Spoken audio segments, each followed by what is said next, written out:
समय पहले की बात है। भारतवर्ष में एक राजा राज्य करता था। वह अति प्रतापी एवं दानी था। वह प्रतिदिन मंदिर में भगवत दर्शन करने जाता था और गुरु और ब्राह्मण की सेवा भी करता था। उसके द्वार से कोई भी याचक निराश नहीं लौटता था। वह प्रत्येक गुरुवार को व्रत रखता और पूजा करता था। हर दिन गरीबों की मदद करता था, परंतु यह सब उसकी रानी को अच्छा नहीं लगता था। वह न व्रत करती थी और न किसी को एक पैसा दान में देती थी। यह उस समय की बात है जब राजा शिकार खेलने गए थे। तब महल में रानी और दासी थी। उस समय गुरु बृहस्पति साधु का रूप धरकर राजा के दरबार में भिक्षा मांगने आए। साधु ने रानी से भिक्षा मांगी तो वह कहने लगे, हे साधु महाराज, मैं दान पुण्य से तंग आ गई हूँ। इस काम के लिए मेरे पतिदेव ही बहुत हैं। आप ऐसी कृपा करो जिससे सारा धन नष्ट हो सके और मैं आराम कर सकूं। साधु का वेश धरे बृहस्पति देव ने कहा, हे देवी, तुम बड़े विचित्र हो। संतान धन से कोई दुखी नहीं है, सब चाहते हैं। पापी भी पुत्र और धन की इच्छा करता। अगर तुम्हारे पास इतना धन, तुम भूखे मनुष्य को भोजन कराओ, ब्राह्मणों को दान दो, प्याऊ लगवाओ, धर्मशाला बनवाओ, तालाब, कुआं, नदी, बावड़ी, बाग बगीचा का निर्माण करवाओ, निर्धन कुंवारी कन्याओं का विवाह करवाओ, जिससे तुम्हारे कुल का यश बढ़े और तुम्हारा नाम लोक परलोक को भी हो। किंतु वह मूर्ख रानी साधु की इन बातों से खुश नहीं हुई। वह बोली, हे साधु महाराज, मुझे ऐसी संपत्ति की आवश्यकता नहीं है जो मेरे काम न आए, जिससे मैं अन्य लोगों को दान दे सकूं। रखने और संभालने में ही मेरा सारा समय नष्ट हो जाता है। साधु ने रानी को समझाने का बहुत प्रयास किया, लेकिन रानी अपने बात पर अड़ी रही। साधु ने कहा, हे देवी, यदि तुम्हारी ऐसी इच्छा है तो मैं तुम्हें बताता हूँ। तुम वैसा ही करना। बृहस्पतिवार के दिन गोबर से घर को लीपना, अपने केसों को पीली मिट्टी से धोना, केसों को धोते समय स्नान करना, राजा को कहना हजामत करवाए, भोजन में मांस मंदिरा का उपयोग करना। ऐसा करने से, निरंतर करने से तुम्हारा सारा धन नष्ट हो जाएगा। ऐसा कहकर साधु रूपी बृहस्पति अंतर ध्यान हो गए। रानी ने साधु के कहे अनुसार भर पेट 7 बृहस्पतिवार ही करने का विचार किया। साधु के बताए अनुसार करते हुए उसे केवल 3 बृहस्पतिवार ही बीते थे कि उसका समस्त धन नष्ट हो गया। वह भोजन के लिए भी तरसने लगे, सांसारिक भोगों से दुखी रहने लगे। इस प्रकार अभावग्रस्त होकर राजा ने अपने रानी से कहा कि हे रानी, तुम यहाँ पर रह, मैं दूसरे देश में जाता हूँ, क्योंकि यहाँ पर मुझे सभी जानते हैं, मैं यहाँ कोई काम नहीं कर सकता। ऐसा कहकर राजा शहर चले गए और वहाँ जंगल से लकड़ी काट कर लाता और उससे शहर बेचकर अपना जीवन यापन करने लगा। राजा के जाने के पश्चात उधर रानी और दासी दुखी रहने लगे। किसी दिन भोजन मिलता तो किसी दिन जल पीकर ही रहना पड़ता था। एक समय रानी और दासी को 7 दिन बीत गए भोजन किए बिना ही। तो रानी अपनी दासी से बोली, हे दासी, यहाँ समीप के नगर में मेरी बहन रहती है जो बहुत धन्यवान है। तू उसके पास जा और वहाँ से 5 शेर बेचर मांग ला, उससे कुछ समय गुजर हो जाएगी। दासी उसकी बहन के पास गई, बोली, बृहस्पतिवार का दिन था। रानी की बहन उस समय ध्यान मग्न होकर पूजा कर रही थी। दासी ने रानी की बहन से कहा, हे रानी, मुझे आपकी बहन ने 5 शेर बेचर लेने को भेजा है, आप मुझे 5 शेर बेचर दे दो। दासी ने अपनी बात अनेक बार कहा, परंतु रानी की बहन ने कोई उत्तर नहीं दिया, क्योंकि उस समय बृहस्पति देव की कथा सुन रही थी। रानी की बहन ने जब दासी को अपेक्षित उत्तर नहीं मिला तो वह अति दुखी होकर क्रोध में अब रानी के पास लौट आई और बोली, हे रानी, आपकी बहन बहुत धनी स्त्री, वह परंतु वह बहुत घमंडी भी है। वह छोटे लोगों से बात भी नहीं करती। 5 शेर बेचर देने के लिए मैंने उसे बहुत कहा, परंतु उसने कोई उत्तर नहीं दिया। इस प्रकार मुझे निराश खाली हाथ ही लौटना पड़ा। रानी बोली, हे दासी, इसमें मेरी बहन की किसी भी प्रकार का दोष नहीं है। जब बुरे दिन आते हैं तब ऐसा ही होता है और अपने बुरे वक्त में ही अपने परायों का पता चलता है। यह सब हमारे भाग्य का दोष है। उधर पूजा समाप्त होने के पश्चात रानी की बहन ने सोचा कि मेरी बहन की दासी आई थी, परंतु मैंने उसे कोई उत्तर नहीं दिया, इससे वह बहुत दुखी होगी। कथा सुनकर विष्णु भगवान का प्रसाद ग्रहण कर अपनी बहन के घर गई तथा बोली, हे बहन, मैं बृहस्पति भगवान की पूजा करती, तुम्हारी दासी आई थी, परंतु कथा समाप्त होने से पूर्व न उठते हैं न बोलते हैं। मैं नहीं बोली, बताओ तुम्हारी दासी किस कार्य से मेरे पास गई थी। रानी बोली, बहन, हमारे घर अनाज नहीं है तथा तुमसे कोई बात नहीं छिपी है। इस पर रानी की बहन बोली, हे बहन, बृहस्पति भगवान सबको मनवांछित फल देते हैं। देखो शायद तुम्हारे घर में किसी कोने में अनाज रखा हो। यह सुनकर रानी की बातों से विस्मित दासी घर के अंदर गई। वहाँ एक घड़ा भेजर था मिला। उसे बड़ा आश्चर्य हुआ क्योंकि उसके अनुसार घर का एक एक बर्तन अन्न से खाली था। जिससे बाहर आकर रानी को सारा वृत्तांत सुनाया। दासी अपनी रानी से कहने लगी, हे रानी देखो, वैसे तो हमको अन्न नहीं मिलता तो वह व्रत के समान ही है। अगर इनसे व्रत की विधि तथा कथा पूछ ली जाए तो बृहस्पतिवार का व्रत भी हम कर लिया करेंगे। फिर दासी के कहने पर रानी ने अपने बहन से बृहस्पतिवार का व्रत पूजन विधि नियमों के बारे में विस्तार से पूछा। उन्होंने बताया जो बृहस्पतिवार के व्रत में चने की दाल और मुनक्को से विष्णु भगवान का केले की जड़ में पूजन कर दीपक जलाता है, पीला भोजन करता है, पीले वस्त्र धारण करता है, प्रेम पूर्वक बृहस्पति भगवान की कथा सुनता है। तो इस प्रकार करने से गुरु भगवान उस भक्त से प्रसन्न होते हैं, धन अन्न पुत्र की प्राप्ति करते, मनवांछित फल पूर्ण करते हैं। फिर व्रत एवं पूजन की विधि बताकर रानी अपने बहन के घर से लौट आई। तत्पश्चात रानी और दासी दोनों निश्चय किया बृहस्पति देव की भगवान का पूजा व्रत जरूर करेंगे। 7 दिन पश्चात जब बृहस्पतिवार आया तो दोनों ने व्रत किया। घुड़सवार से जाकर चना और गुड़ बीन लाई, उसकी दाल बनाकर केले की जड़ में विष्णु भगवान का पूजन किया। अब पीला भोजन कहाँ से आया यह सोचकर दोनों बड़े दुखी थे, परंतु उन्होंने व्रत किया था इसलिए बृहस्पति भगवान खुश थे और वह एक साधारण व्यक्ति के रूप में 2 थालों में सुंदर पीला भोजन लेकर आए और दासी को देकर बोले, हे दासी, यह भोजन तुम्हारे और रानी के लिए, तुम दोनों इसे ग्रहण करना। दासी भोजन पाकर बहुत प्रसन्न हुई और रानी से बोली, हे रानी जी भोजन कर लो। यह रानी को इस विषय कुछ पता न था, इसलिए वह दासी से बोली, जा तू भोजन कर क्योंकि तू मेरी व्यर्थ में ही हंसी उड़ाती है। दासी बोली, हे रानी, एक व्यक्ति इसलिए भोजन दे गया है। रानी बोली, वह भोजन तेरे लिए ही दे गया होगा, इसलिए तू ही भोजन कर। दासी ने कहा, हे रानी,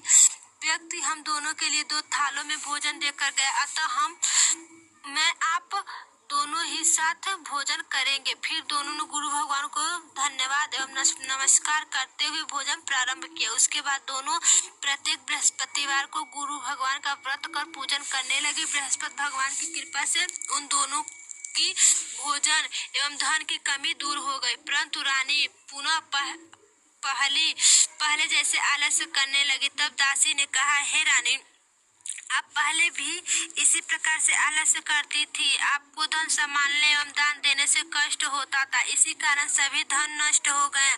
हमारी ऐसी दुर्दशा हो गई। अब गुरु भगवान की कृपा से धन मिला तो आपको आलस्य नहीं करना है। बड़े कष्टों के बाद हमने यह धन पाया, इसलिए आपको दान पुण्य करना चाहिए। भूखे मनुष्यों को भोजन करवाओ, कन्याओं का विवाह करवाओ और ब्राह्मणों को दान दो, मंदिर पाठशाला का निर्माण करवाओ, धन को शुभ कार्य में खर्च करो, इससे आपके कुल का सम्मान बढ़ेगा, आपके स्वर्ग को भी आपके पितृ प्रसन्न हो। दासी की बात सुनकर रानी ने इस प्रकार सत्कर्म करना प्रारंभ कर दिया। इस प्रकार करने से उसकी काफी यश फैलने लगी। कुछ दिनों बाद एक दिन रानी दासी आपस में विचार करने लगी कि न जाने राजा किस दशा में होंगे। उनकी कोई खोज खबर नहीं मिली। रानी की खबर न पाकर उदास रहने लगी। राजा की खबर न पाकर रानी उदास रहने लगी। भगवान ने उन्हें प्रार्थना की कि हे भगवान, रात्रि में राजा को स्वप्न में दर्शन देकर कहा, हे राजा, उठ, तेरी रानी तुझे याद कर रही है, अब तू अपने देश लौट जा। प्रातः जब राजा सोकर उठे तो वह सोचने लगे कि मैं किस प्रकार रानी के पास खाली हाथ जाऊंगा। मेरे पास तो कुछ भी नहीं है। स्त्री जाति खाने और पहनने की ही साथी होती है। पर प्रभु की आज्ञा मानकर वह अपने नगर चलने को तैयार हुआ। प्रदेश में राजा बहुत दुखी रहने लगा। प्रतिदिन जंगल से लकड़ी बीनकर लाता और उसे शहर में बेचकर अपने दुखी जीवन को बड़ी कठिनाइयों से व्यतीत करता। एक दिन दुखी राजा होकर अपने पुराने दिन को याद कर रोने लगा।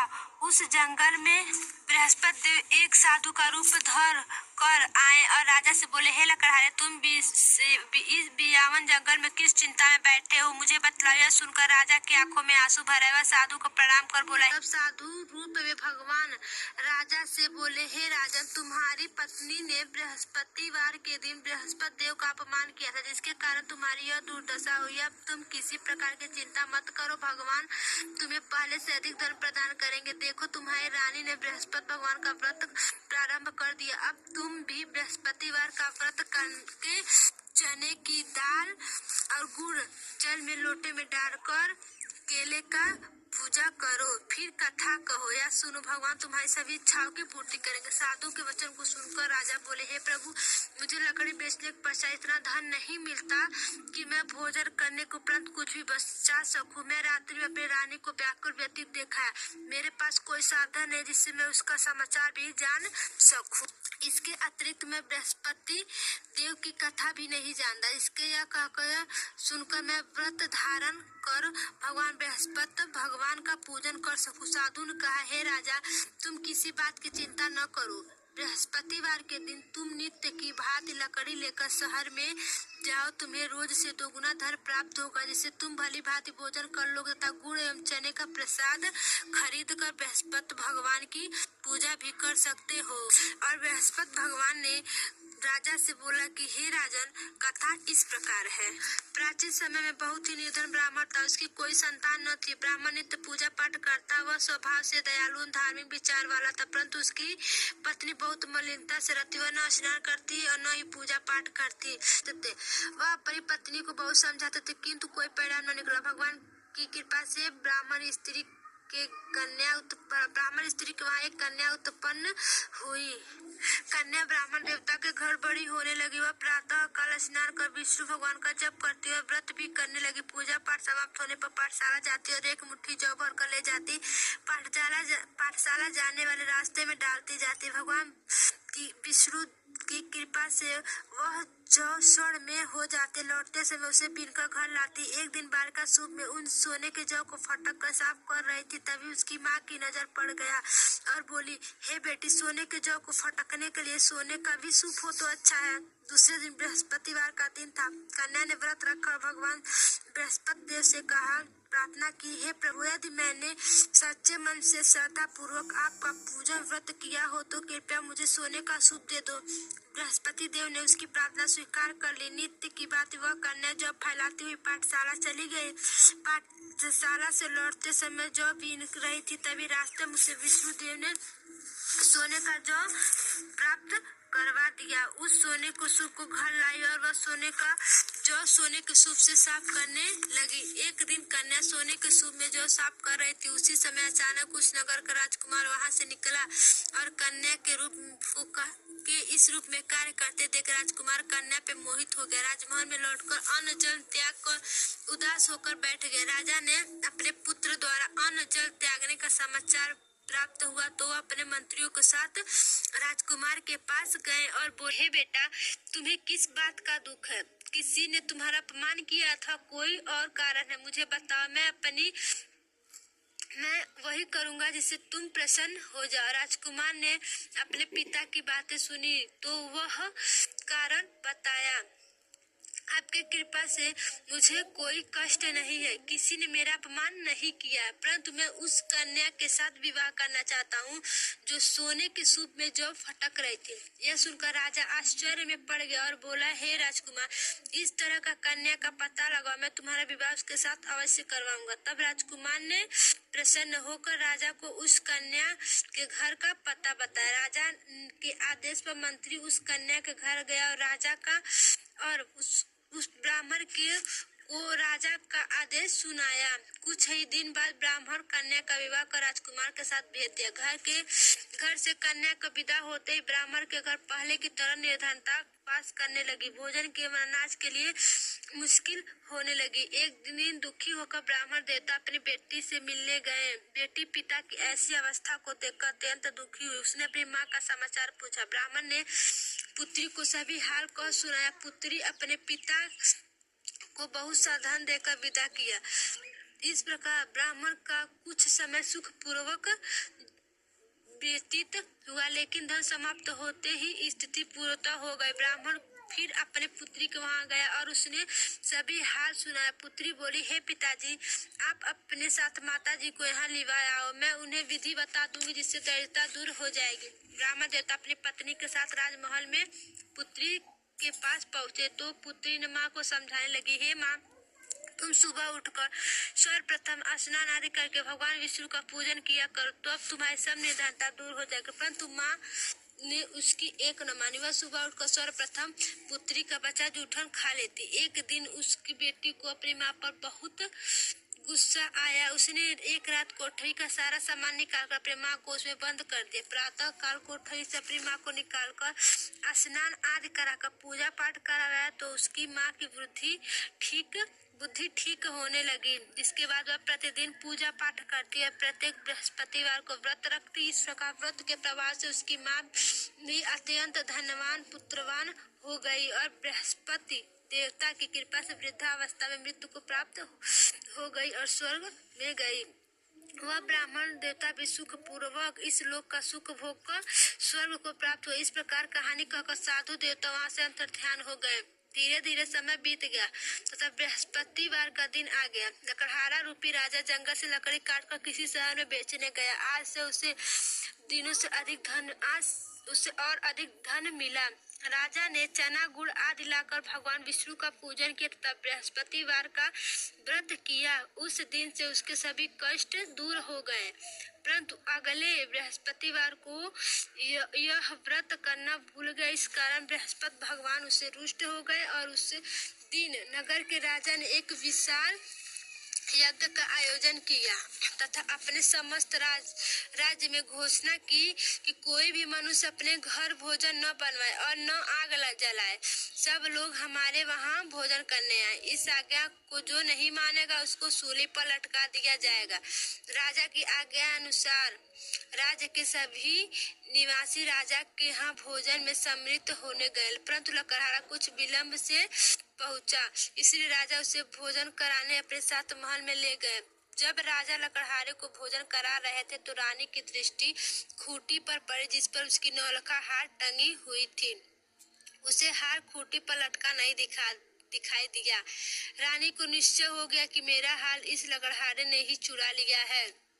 उसी समय रानी की जिद पर राजा ने सैनिक बुलाकर लकड़हारे को जेल में डलवा दिया।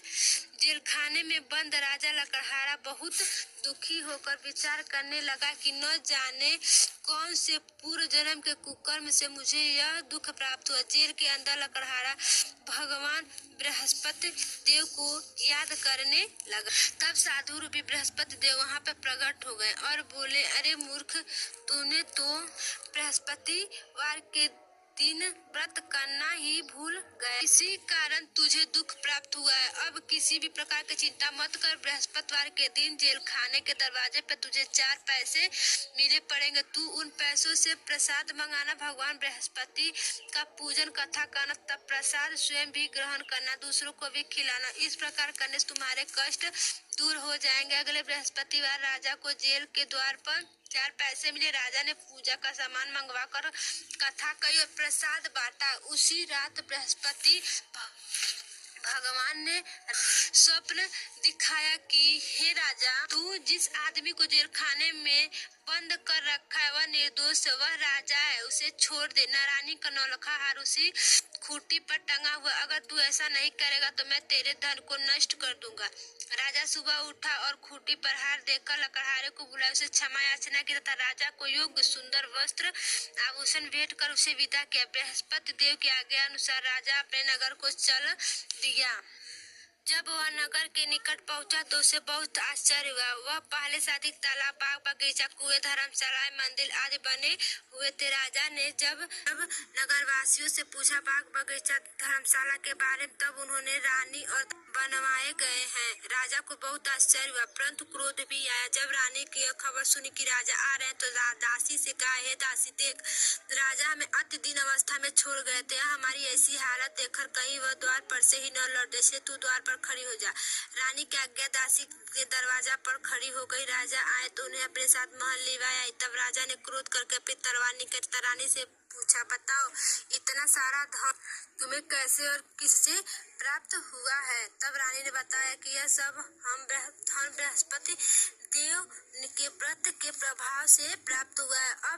अब राजा निश्चय किया कि 7 दिन बाद तो सभी बृहस्पति देव का पूजन करते, परंतु मैं प्रतिदिन 3 बार कथा कहा कहूँगा तो नित्य व्रत करूँगा। अब हर समय राजा अपने दुपट्टे में चने की दाल बंधी रहती थी। वह दिन में 3 बार कथा कहता था। ऐसे ही एक दिन राजा ने विचार किया कि चलो अपने बहन के यहाँ हो आऊं। ऐसा निश्चय कर राजा घोड़े पर सवार होकर अपनी बहन के यहाँ चल दिया। मार्ग में उसे देखकर कुछ आदमी एक मुर्दे को ले जा रहे थे। उन्हें रोककर वह कहने लगा, अरे भाई, कुछ देर में ही बृहस्पति देव की कथा सुन लो। वह बोले, लो, हमारा तो आदमी मरा है और इसको अपनी कथा की ही पड़ी है। परंतु कुछ आदमी बोले, अच्छा कहो, हम तुम्हारी कथा भी सुन लेंगे। राजा ने दाल निकाली और कहानी शुरू कर दी। जब आधी कथा हो गई तो मुर्दा हिलने लगा और जब तक कथा समाप्त हुई तो मुर्दा राम राम कहकर उठकर बैठ गया। राजा आगे चला। चलते चलते शाम हो गई। आगे मार्ग में उसे एक किसान खेत में हल चलाता मिला। उसे बोला, अरे भाई, तुम मेरी बृहस्पतिवार की कथा सुन लो। किसान बोला, जब तक तेरी कथा सुनूंगा तब तक 4 हरया जोत लूंगा। जाओ भैया, अपनी कथा किसी और को सुनाना। आगे राजा चलने लगा। राजा के हटते किसान के बैल पछाड़ खाकर गिर गया और किसान के पेट में बहुत तेज दर्द होने लगा। उसी समय किसान की माँ रोटी लेकर आई। उसने जब यह देखा तो अपने पुत्र से सारा हाल पूछा। बेटे ने सारा हाल बता दिया। किसान की माँ दौड़ी दौड़ी गई, घुड़सवार पर सवार राजा के पास गई और बोली, मैं तेरी कथा सुनूंगी, तू चल मेरे खेत में ही अपनी कथा कह। राजा लौटकर किसान के खेत में जाकर ही कथा कहे और किसान के पेट का दर्द भी ठीक हो गया और बैल भी उठकर खड़ा हो गया। और फिर राजा अपनी बहन के घर पहुंच गया। बहन ने भाई की खूब आवभगत की। दूसरे दिन सुबह राजा जागा तो उसने देखा कि सब लोग भोजन कर रहे थे। वह अपनी बहन से कहा, जब पूछा कि ऐसा कोई मनुष्य इसने भोजन नहीं किया है तो वह जो मेरी बृहस्पति भगवान की कथा सुन ले। तो बहन बोली, हे भैया, यह देश ऐसा है, यहाँ के लोग पहले भोजन करते हैं, बाद में कोई अन्य काम करते हैं। आप आस पड़ोस में मैं देख आती हूँ, शायद कोई ऐसा मनुष्य मिल जाए। परंतु उसे ऐसा कोई भी मनुष्य नहीं मिला जो भोजन। बहन ने एक गगरिये के घर गई और पता चला कि उसके वहाँ 3 दिन से कोई भोजन नहीं किया है। राजा की बहन ने अपने भाई को कथा सुनाने के लिए कुम्हार से आग्रह किया तो वह तैयार हो गया। राजा जाकर बृहस्पति भगवान की कथा कैसे सुनकर उसका लड़का ठीक हो गया। अब वह राजा की और प्रशंसा होने लगी। कुछ दिन बाद एक दिन राजा ने अपनी बहन से कहा, हे बहन, मैं अपने घर को जाऊंगा, तुम भी तैयार हो जाओ। राजा की बहन ने अपनी सास अपने भाई के साथ जाने की आज्ञा मांगी तो सास ने बोली, चली जा, परंतु तुम्हारे 7 लड़कों को यहीं पे छोड़कर जाना, क्योंकि तेरे भाई की कोई संतान नहीं है। बहन ने भाई से कहा, हे भैया, मैं तो चलूंगी, परंतु कोई बालक नहीं चलेगा। राजा ने कहा, जब कोई बालक साथ नहीं जाएगा तब तुम क्या करोगी? दुखी मन से राजा अपने नगर को लौट गया। हम निर्वंशी हैं, हमारा मुंह देखने का भी धर्म नहीं है। वह उदास होकर बिना भोजन के शैया पर लेट गया। रानी बोली, हे प्रभु, भगवान बृहस्पति देव ने हमें सब कुछ दिया, वे हमें संतान भी अवश्य देंगे। उसी रात बृहस्पति देव ने राजा को स्वप्न दिया कि हे राजा, उठ, सभी सोच त्याग दे, तेरी रानी गर्भवती है। राजा को यह जानकर अति प्रसन्नता हुई। वह 9वें महीने रानी के गर्भ से एक सुंदर पुत्र की प्राप्ति हुई। तब राजा बोला, हे रानी, स्त्री बिना भोजन किए रह सकते, परंतु बिना कहे नहीं रह सकती। जब मेरी बहन आए तो तुम उससे कुछ मत कहना। रानी ने हाँ हाँ कह दी और रानी ने कहा, शुभ समाचार सुना तो वह अति प्रसन्न होकर बधाई लेकर आई, भाई के यहाँ आई। तभी रानी ने कहा, घोड़ा चढ़कर आई है या गधा चढ़कर आई? राजा की बहन बोली, भाई, मैं इस प्रकार न कहती तो तुम्हें औलाद कैसे होता? भगवान बृहस्पति देव ऐसे ही है, जैसे जिसकी मन में कामना होती वह सभी को मनवांछित फल देते। जो श्रद्धा पूर्वक भगवान बृहस्पतिवार का व्रत करता है, वह कथा सुनता है या पढ़ता है, दूसरों को सुनाता है, उसे भगवान बृहस्पति देव सभी प्रकार के सुखों की प्राप्ति करते हुए उसकी रक्षा करते हैं। श्रद्धा एवं सम्मान संपूर्ण आदर भाव से बृहस्पति भगवान का पूजन हृदय से रानी और राजा ने बृहस्पति देव की कथा का गुणगान किया, उनकी सभी इच्छाएं पूर्ण हुई। इसलिए भगवान के कथा कहने सुनने के बाद बृहस्पतिवार का प्रसाद अवश्य ग्रहण करना चाहिए। बृहस्पति भगवान की जय हो, विष्णु भगवान की जय हो।